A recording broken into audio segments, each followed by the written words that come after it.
ቁርአን ለዚህ ጉዳይ ሰፊ ማብራሪያ በመስጠት በዳርዊን ቲዮሪ አስተሳሰባቸው ለተጠለፈባቸው ሰዎች በቂ ምላሽን ይሰጣል። ሰዎች በአላህ ታምናላችሁ ወይ ብለው ሲጠይቁን አዎ ብለን ስንመልስላቸው አይታችሁታል ወይ ይሉናል። አላየነውም። ሲናገር ሰምታችሁታል? አልሰማነውም። አካል ኖሮት ዳሰሳችሁታል? አልዳሰስነውም። ጠረን ኖሮት አሽተታችሁታል? አላሸተትነውም። ጣዕም ኖሮት ቀምሳችሁታል? አልቀመስነውም። ከነዚህ ከአምስቱ የስሜት ህዋሳት ወይም ሴንስ ኦርጋንስ ውጪ ከሆነ የአላህን መኖር እንዴት ልትገልጹ ትችላላችሁ? ስለዚህም ከኛ ምላሽ ሲያጡ ምን ይላሉ? እናንተው ራሳችሁ ስትጨነቁና ስትጠበቡ በጭንቅላታችሁ አላህ የሚባል ፈጣሪ ይኖራል ብላችሁ አላህን ፈጠራችሁት እንጂ አላህ እናንተን አልፈጠራችሁም። ፈጣሪ አለ ከተባለ ያለ ነገር ሁሉ መታየት ስላለበት ለምን አታሳዩንም እያሉ። ታዲያ ምንድነው ምላሻችን? አዑዙ ቢላሂ ሚነሽ ሸይጣኒር ረጂም። ከእንደዚህ አይነት መጥፎ እሳቦት እርጉም ከሆነው ሰይጣን አስተሳሰብ በአላህ እንጠበቃለን ብለን ገለል ማለት ብቻውን ምላሽ አይሆንም። ጌታችን አላህ የዳርዊን ቲዮሪ ዛሬ ላይ እንደሚመጣ ዓለማትን ከመፍጠሩ በፊት አስቀድሞ ያውቅ ነበር።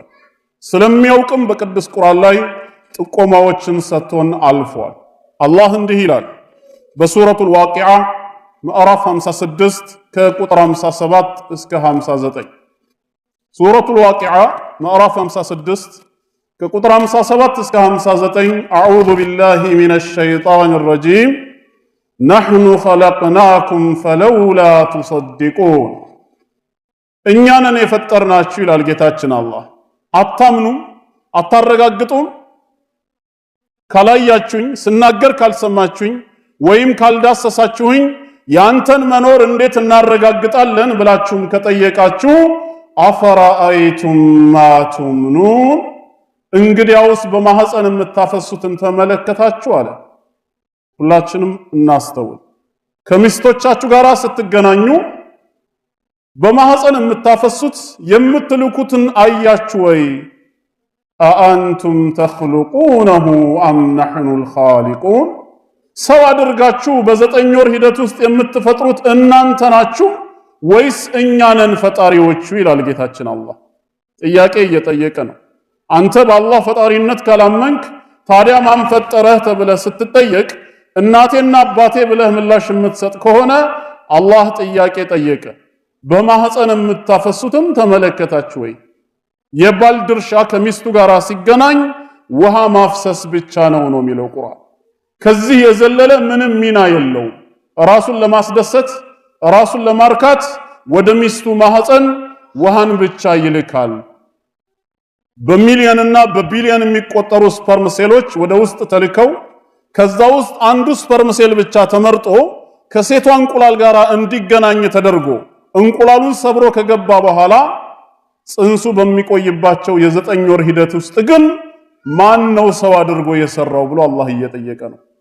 አባት እንዳይባል ሚስቱ ራሱ እንደጸነሰች የሚያውቀው እሷ ስትነግረው ነው አይደለም? ካስፈለገም አንዳንድ ጊዜ ልትደብቀው ትችላለች። 2 ወር 3 ወር 4 ወር ደብቃው ልትቆይ ትችላለች። ሆዷ እየገፋ ሲመጣ ያንን ምልክት አይቶ ሊያውቅ ይችላል እንጂ። ስለዚህ አባት በልጁ ላይ ምንም አይነት ሚና የለውም ማለት ነው ራሱን ከማስደሰትና ከማርካት ውጪ። ይሄ ሲባል እናትም ታውቃለች ማለት አይደለም። እሷስ ምን አይታ ነው የምታውቀው?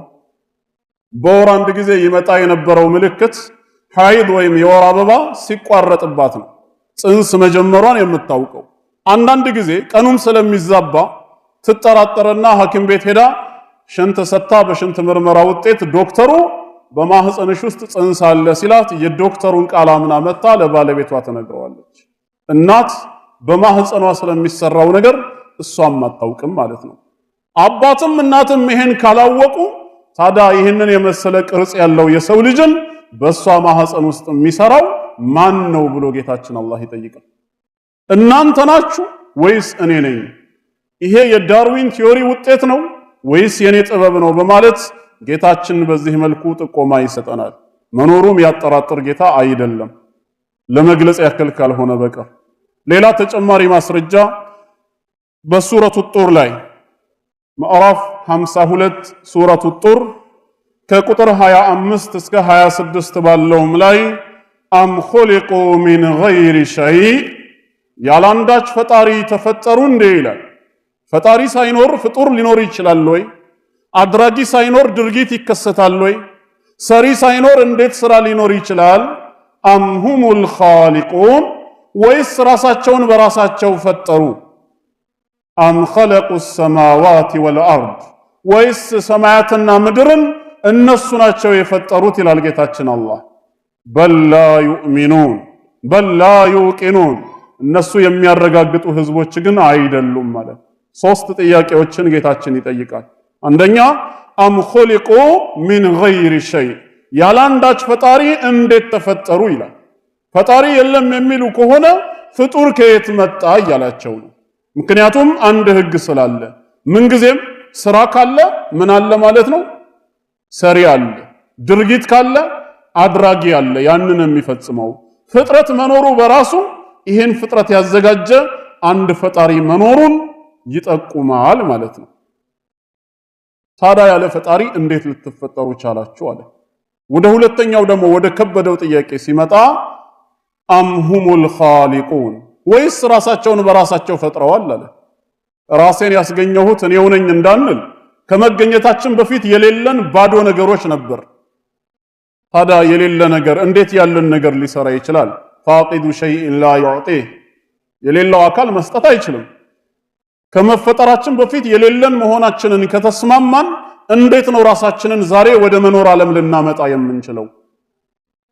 ሶስተኛውና ከሁለቱ ደግሞ የከበደው ጥያቄ አም ኸለቁ ሰማዋት ወልአርድ የሚለው ነው። እሺ ይሄም ይቅር፣ ሰማያትና ምድርንስ እነሱ ናቸው እንደ የፈጠሩት ይላል ጌታችን አላህ። ምን እያለን ነው? ሰው በፈጣሪ መኖር እንኳን ካላመነ ሰማይና ምድርን እሺ ማን አመጣው እያለ ነው። ይሄ የተፈለገበት ምክንያት ምንድን ነው?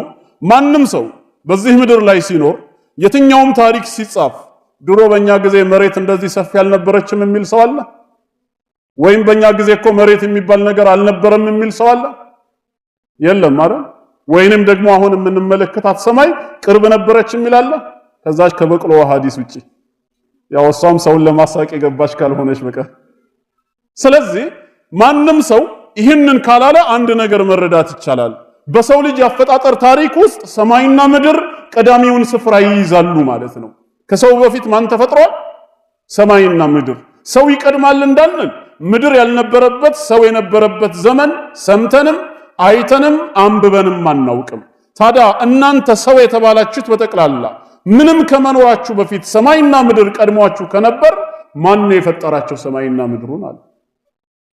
ከሰው መካከል አንዱን ጠቅሳችሁ እከሌ እንዳትሉ እከሌ ራሱ ሲፈጠር እግሩ ያረፈው መሬት ላይ ነው። ከየት መጡ ሰማያትና ምድር ከኔ ዘንድ ካልሆኑ እያለ ጌታችን አላህ ይጠይቃል። ጥቅሶቹ አሳማኝ አይደሉም? አምላካችን አላህ መኖሩን ለሚጠራጠር ሰው እንደ ማስረጃ ከወሰዳቸው በራሱ በቂ የሆነ ማስረጃ ነው። የጌታችን የአላህ መኖር ይህን ያህል ለጥያቄ ወይም ለጥርጣሬ የሚጋብዝ ነገር ሆኖ ሳይሆን እግረ መንገድ የእምነታችን አንድ አካል ስለሆነ ለመጥቀስ ያክል ስለተፈለገ ነው። አላህ መኖሩ የሚያጠራጥር አምላክ አይደለም። ذلك بأن الله هو الحق አላህ በራሱ እውነት የሆነ ጌታ ነው ይላል ሱረቱል ሐጅ ቁጥር 6 ላይ الحق في اللغة ما وجب إثباته والاعتراف به الله الحق ነው መኖሩ የተረጋገጠ ማመኑ ግድ የሚል ለጥርጣሬ የማይጋብዝ ነው። ምክንያቱም የአላህ መኖር ሂስቶሪካል ትሩዝ አይደለም፣ በታሪክ የተረጋገጠ አይደለም። የአላህ መኖር ሳይንቲፊካል ትሩዝም አይደለም፣ በሳይንስ የምርምር ሂደት የተረጋገጠ አይደለም። የጌታችን የአላህ መኖር ዩኒቨርሳል ትሩዝ ነው፣ ተፈጥሮ የሆነ እውነታ ነው። ማንም ሰው ሲወለድ አብሮ የሚፈጠርበት መስመርና መንገድ ስለሆነ ማለት ነው። ስለዚህም ቁርአን ለጥቆማ ያክል እነዚህን ትምህርቶች ያስተምረናል ማለት ነው። ይህንን በተመለከተ አንዳንድ ውይይቶችም እንደዚሁ ተካሂደዋል። ከነዚህ መካከል የተወሰነውን ልጥቀስላችሁ። አንድ ሙልሂድ የሆነ በአላህ መኖር የማያምን አስተማሪ ተማሪዎቹን ክፍል ውስጥ እያስተማራቸው እያለ በመሃል ሐሳባቸውን ለመስረቅ ተማሪዎች ብሎ ጠራቸው። አቤት መምህር አሉ። ይሄ ዳስተር ይታያቸዋል አላቸው። አዎን መምህር አሉ። ስለዚህ ዳስተሩ አለ ማለት ነው አለ ፊት ለፊታቸው ስለታያቸው። ይህን ጥያቄ ለሚፈልገው ዓላማ እንደ መግቢያ ከጠቀሰው በኋላ ቀጠለና አላህስ ይታያቸዋል አላቸው። አይታየንም አሉ። እንግዲያውስ አላህ የምትሉት አምላክ የለም ማለት ነው አላቸው። የተለያየ እምነት ተከታይ ነው ይህንን አካዳሚካል ትምህርት የሚወስደው። በኢማኑ ጠንካራም ደካማም የሆነም ሰው ይኖራል። አጋጣሚውም ለጥርጣሬ በር የሚከፍትበት ሰው አይጠፋም። እንደዛም ሆኖ ግን የትም ስፍራ ላይ አላህም ሰራዊት አያጣም። ታዲያ ከተማሪዎች መካከል አንድ ሙስሊም በሳል ተማሪ እጁን አወጣና መምህር በእርሱ ሐሳብ ላይ እኔም ተጨማሪ መስጠት እፈልጋለሁ አለ። ወጣ። እሱም መምህሩ ፈቀደለት። ወደ ተማሪዎቹ ዞር አለና ተማሪዎች አስተማሪያችን ይታያቸዋል አላቸው። አዎን ሲሉ ስለዚህ አስተማሪያችን መምህራችን አሉ ማለት ነው አለ። ቀጠለና አይምሯቸው አንጎላቸው ይታያቸዋል? አይታየንም። ስለዚህ መምህራችን አንጎል የሌለው ነው አለ። ያ ሁሉ ተማሪ ልክ እናንተ አሁን እንደሳቃችሁት በአስተማሪው ላይ ሳቀበት። ራሱ በያዘው ሎጂክ አይምሮ የሌለው እብድ ነው ከተባለ እንግዲህ ካሁን በኋላ ስለ አላህ ምን ብሎ መናገር ይችላል? ይሄ አንደኛው ነው። ሌላኛው ከአንድ ዓሊም ጋራ የተከሰተ ክስተት ነው። አትክልት ማሳ ውስጥ ቁጭ ብሎ አላህ በፈጠራቸው ነገሮች እያስተነተነ ተፈኩር እያደረገ ሶስት ወጣቶች በጥያቄ ሊያጣድፉት ግራ ሊያጋቡት አይመልሰውም ብሎ ያሰቡትን ጥያቄ ተዘጋጅተው ወደ አትክልት ማሳው ገቡ። ቀረቡ ወደኔ አላቸው። ቀረቡ። ጥያቄ ያለን አሉ። ጠይቁ አላቸው። የመጀመሪያው ምን አለ? አላህ አለ ብላችሁ ታምናላችሁ አይደል? አዎን አሉ ዓሊሙም። አላህ ካለ ያለ ነገር ሁሉ መታየት ስላለበት እንዲያሳዩኝ እፈልጋለሁ። እሺ ያሳይሃለሁ አሉት። ቀጠለ። ሁለተኛው ጂኒዎች ከምንድን ነው የተፈጠሩት አላቸው። ከእሳት ብለው መለሱለት። ታዲያ ካፊር የሆኑት ከሃዲ ጂኒዎች ነገ የውሙል ቂያማ የት ነው የሚገቡት ብሎ ጠየቃቸው። ጀሃነም እሳት ብለው ሲመልሱለት የኔ ጥያቄ የተፈጠሩት ከእሳት የሚገቡትም ጀሃነም እሳት ከሆነ እሳትን እንዴት አድርጎ እሳት ያቃጥለዋል አላቸው። ገብቷቸዋል? ሶስተኛው ጠየቀ። ቀዳ ወልቀድር ወይም ቅድመ ውሳኔ ኢንሻአላህ አላህ ካለ የፊታችን ጁሙዓ ነገ ወይም ቅዳሜ በአላህ ፍቃድ እንመለከተዋለን። ይሄን ርዕስ በሰፊው በእስልምና ውስጥ ቀዳ ወልቀድር ወይም ቅድመ ውሳኔ የሚባል ነገር አለ ብለው ያምናሉ አይደል አላቸው። አዎን አምናለሁ አሉ። ታዲያ ሁሉ ነገር አስቀድሞ ከተወሰነ ሰው በሚያደርገው ነገር ላይ ነፃ ፈቃድ የለውም ማለት ነው። ድርጊቱ በጠቅላላ ከላይ በተወሰነበት መልኩ የሚከናወን እንጂ ከታች ራሱ መርጦ የሚያደርገው ስላልሆነ ሰው ለሚሰራው ስራ ተጠያቂ መሆን የለበትም ብሎ ሲመልስ ልክ ሶስተኛው ጥያቄ እንደጨረሰ እኚህ ዓሊም ምን ያደርጋሉ? ከነበሩበት አትክልት ማሳ ጭቃን ያነሱና ሶስቱንም በጭቃ ይፈነክቷቸዋል። ዘወር በሉ ከፊቴ ለእናንተ የምሰጣችሁ ትክክለኛ ምላሽ ይሄ ነው ብሎ በጭቃ ፈነከታቸውና ሶስቱንም ከአትክልት ማሳው አባረራቸው። ልጆቹ በጭቃው በጣም ተጎድተዋል። ይጠብቁት የነበረው ትክክለኛ ምላሽ ነው። አላውቅም ካለም ማያውቅም ከሆነ አላውቅም ብሎ መሸኘት ነው። ግን ለምን ይመታቸዋል? ተማከሩና ከሰሱት። በዳኛ ፊት ቀረበ። ዳኛውም ጠየቀው ዓሊሙን፣ ሶስቱ ለጠየቁህ ጥያቄ ትክክለኛ ምላሽ የሰጣቸው አንተ በጭቃ በመፈንከት ነበር? አዎን አለ ዓሊሙ። ለምን ይሄን አረክ አለ። እኔ በወቅቱ መልስ ይሆናቸዋል ብዬ ነበር በጭቃ የፈነከትኳቸው። ካልገባቸው አሁን ባንተ ፊት ይገባቸዋልና የመጀመሪያው ጥያቄ ይቅረብልኝ አለ። ቀረበ። ስማ አንተ ጃሂል አላህ አለ ብለህ ታምናለህ ወይ ስትለኝ አዎ አልኩ። ያለ ነገር ሁሉ መታየት ስላለበት አላህን እንድታሳየኝ እፈልጋለሁ ብለህ ነበር። ክቡር ዳኛ እሱን እንዲጠይቁልኝ የምፈልገው እኔን በጭቃ መጥቶኛል፣ ጎርቶኛል፣ አሳምሞኛል ብሎ አይደል እዚህ የከሰሰው? አንዴ ህመሙን ያሳየኛል። ከዛ የጠየቀውን አሳየዋለሁ፣ ህመሙን ያምጣ።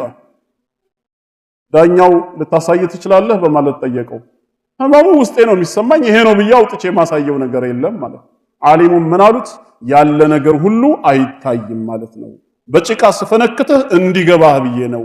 አላህም አለ፣ አንተ ግን ልታየው አትችልም። ሁለተኛው ይቅረብልኝ። ቀረበ። አንተ ጃሂል ጂኒዎች ከምን ተፈጠሩ ስትለኝ ከእሳት አልኩ። ካፊሮቹ ነገ የውሙል ቂያማ ከጂኒዎች መካከል የካዱት የት ይገባሉ ስትለኝ ጀሃነም እሳት አልኩ። የተፈጠሩት ከእሳት ከሆነ የሚገቡትም ጀሃነም እሳት ከሆነ እሳትን እንዴት አድርጎ እሳት ያቃጥለዋል ብለህ ነበር አይደል የጠየከኝ? አሁንም ክቡር ዳኛ እሱን እንዲጠይቁልኝ የምፈልገው አላህ እሱን የፈጠረው ከጭቃ ነው፣ የአደም ዘር ነው። እኔ የመታሁት በወቅቱ ከአትክልት ማሳዬ ላይ በጭቃ ነው። ተጎድቻለሁ ብሎ ሲከሰኝ እንዴት አድርጎ ነው ጭቃን ጭቃ ሊጎዳው የቻለው? ያስረዳል። አንተም ከጭቃ የተፈጠርክ የአደም ዘር ነህ፣ እኔም የመታሁ በጭቃ ነው። ጭቃን እንዴት አድርጎ ጭቃ ሊጎዳው ይችላል? አስረዳ ተባለ። በተፈነከትኩት ጭቃ ተጎድቻለሁ አለ። እሱም ከጭቃ የተፈጠረ የአደም ልጅ ሆኖ እንግዲያውስ ከእሳት የተፈጠሩት ጂኒዎችም ከሃዲዎቹ በጀሃነም እሳትም ይቃጠላሉ ማለት ነው። ሶስተኛው ቀረበ። ቀዳ ወልቀድር ወይም ቅድመ ውሳኔ በኢስላም ውስጥ አለ ወይ ብለህ ስትጠይቀኝ አዎ ብያለሁ። ሁሉ ነገር አስቀድሞ የተወሰነና የተጻፈ ነው ብዬ ስነግርህ ታዲያ ነገሮች ሁሉ ቀድመው ከተወሰኑ ሰው ለሚያደርገው ነገር ነፃ ፈቃድ የለውም ማለት ነው። ምክንያቱም ድርጊቱ ከላይ እንደተጻፈበት እንጂ ከታች እሱ እንደፈለገውና እንደመረጠው የሚከናወን ስላልሆነ ሰው በሚያደርገው ነገር ተጠያቂ ወይም በሐላፍትና የሚያዝ መሆን የለበትም ነው አይደል ያልከኝ? ታዲያ ጉዳዩ እንደዛ ከሆነ አልዓሊም ለምን እዚህ ዳኛው ፊት ላይ እኔን ከሰስከኝ? በጭቃ ፈንክቶኛል ጎርቶኛል ብለህ ለምንድን ነው የከሰስከኝ? ምክንያቱም በወቅቱ እኔ ከአትክልት ማሳዬ ላይ ጭቃ አንስቼ ስፈነክትህ ራሱ ምርጫ አልነበረኝም፣ ተጽፎብኝ ነበር። እኔም ያለ ምርጫ ያደረኩት ነገር ስለሆነ እኔን ለምንድን ነው መርጠህ የምትከሰኝ አሉት። ምላሽ አጣ። ዳኛውም ከዓሊም ጋር አትከራከሩ ብሎ በሰላም አሰናበታቸው። ከነዚህ ከሶስቱ ምላሾች የምንረዳው ወይም ከርዕሳችን ጋር የሚሄደው የመጀመሪያው ነጥብ ነው። ጌታችን አላህ አለ፣ መኖሩን ግን ለማረጋገጥ ማየት መስፈርት አይደለም ለሚለው ነው። አንድ ምሳሌ ልስጣችሁ ካልሰለቻችሁ። ሸህ አብዱልመጂድ አዘንዳኒ ረሂመሁላህ አልኢማን በሚለው ሐፊዘሁላህ ወረዓ አልኢማን በሚለው ኪታባቸው ላይ የጠቀሱት ነው። ምን ይላሉ እዛ ላይ? ጃአት ኢምራአቱን እንግሊዝያ አስለመ ዘውጁሃ ዐላ የዲ ሸይኽ አብደላህ አልሐኪሚ። በአንድ የመናዊ ሙስሊም ምሁር አብደላህ አልሐኪሚ በሚባል ሰው ባሏ የሰለመባት እንግሊዛዊት ሴት መጣች። ቱጃዲሉ ሸይኽ ሸይኹን ልትከራከር ነው እንግዲህ። ፈቃለት ኢነሃ ላ ትኡሚኑ ቢላህ ኢላ ኢዛ ረአትላህ ቢጡሊሂ ወዕርዲህ። እኔ አላህን አላምንም መኖሩን አምጥታችሁ ቁመቱንም ስፋቱንም ካላሳያችሁኝ በስተቀር የአላህን መኖር አላምንም አለች ለሸይኹ። ሸይኹም አስተግፊሩላህ ካለ በኋላ ፈቃለ ሸይኹ ሀል ቱሒቢነ ዘውጀኪ ሃዛ፣ ይሄን የሰለመውን ባልሽን ታፈቅሪዋለሽ ብሎ ሸይኹ ጠየቃት። ቃለት ነዓም አዎን በጣም አፈቅረዋለሁ። ቃለ ሸይኹ ኢኒ ላ ኡሰድቅ፣ እኔ ግን አላምንም አላት ሸይኹ። ቃለት ሊማዛ ለምንድን ነው የማያምኑኝ ብላ ስትጠይቅ ሸይኹ ምን አሏት? ኢኒ ላ ኡሰድቁ አነኪ ቱሒቢነ ዘውጀኪ ሃዛ ኢላ ኢዛ ረአይቱ ሃዘል ሑበ ቢጡሊሂ ወዕርዲህ። አንቺ ባልሽን አፍቃሪ ነሽ ብዬ አላምንም ፍቅሩን አምጥተሽ ቁመቱንም ስፋቱንም ካላሳየሽኝ በስተቀር እንዴት እንደምታፈቅሪው ማየት አለብኝ አሉ። ፈቃለት ኢነል ሑበ መውጁዱን ወላኪና ላ ነስተጢዑ አን ነዕሪፈ ከይፍየተህ። ፍቅር የሚባለው ነገር አለ፣ ምንነቱን ይዘቱን ግን እኛ ሰዎች እንዲህ ነው ብለን ልናውቀው የምንችለው ነገር አይደለም ብላ መለሰች። ፈቃለ ሸይኹ ወሊላሂል መሰሉል አዕላ፣ አላህም ከዚህ በላይ ምሳሌ የሚሰጠው ጌታ ነው። ፈነሕኑ ኑእሚኑ ቢህ፣ እኛም በሱ መኖር አምነናል። ወላኪን ላ ነስተጢዑ አን ኑሒጠ ቢላሂ ዒልማ፣ በአላህ ማንነት ግን እውቀታችን ሊያካብብ አይችልም ብለው በሷ አካሄድ መለሱላት። እንደውም ቀጠሉና ሸይኹ ፈከም ሚነል ኡሙሪ ኑእሚኑ ቢሃ ወላኪን ላ ነዕሪፉ ሐቂቀተሃ፣ ስንት ነገሮች አሉ መኖራቸውን አምነን ተቀብለናል፣ ነገር ግን ሐቂቃቸውን የማናውቃቸው። የሚገርም ነገር እንደውም ምን አሉ ሸይኹ? ፈሃዘ ነውመ ያእቲ፣ ይሄ እንቅልፍ የሚባለው ነገር ሲመሽ ይመጣል አሉ። ታምናላችሁ በእንቅልፍ ወንድም እህቶች? ምነው ሌሎቻችሁ ተኝታችሁ አታውቁም እስከዛሬ? እንቅልፍ የሚባለው ነገር አለ ብላችሁ ታምናላችሁ? እስቲ ማን ነው ከመሐከላችሁ አንድ ወንድም እፈልጋለሁ ደፍሮ የሚነግረኝ?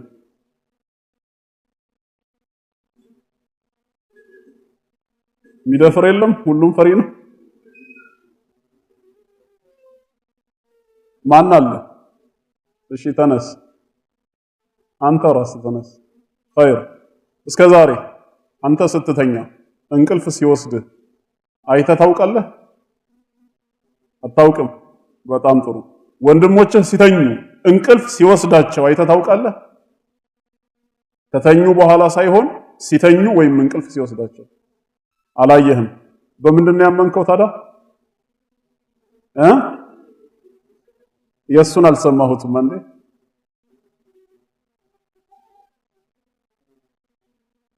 ራሳቸውን ስተው ቢሆንስ? ወይም አንተ መተኛትህን በምን አወቅከው? የነቃኸው ከእንቅልፍ ነው ወይስ ራስህን ስተህ ነው ወይስ ከድንጋጤ ነው?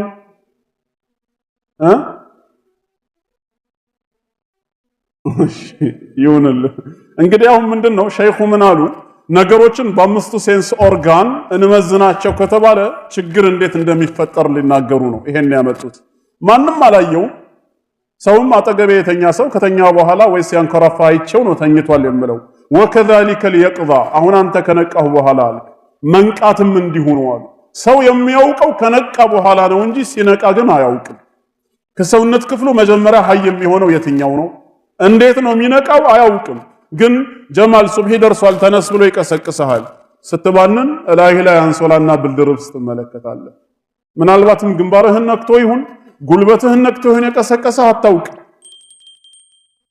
ወከዛሊከ السرور والفرح መደሰት መሳቅ የሚባሉትን ብለው ሸይኹ ጨመሩት። ሙሐመድ ሳቀ ትላለህ፣ የምትመለከተው ግን ጥርሱን ነው። የታለ ሳቅ ቢባል ምን ብለህ ትገልጻለህ? ይሄንንና መሰል ነጥቦችን አነሱና ነገሮችን በአምስቱ ሴንስ ኦርጋን መመዘን ስተት ላይ እንዴት እንደሚጥል ገለጹ። ብዙ ምሳሌዎችን መጥቀስ ይቻላል። አላኩል ሐል የአምላካችን የአላህ መኖር አጠራጣሪም አይደለም። በስተመጨረሻ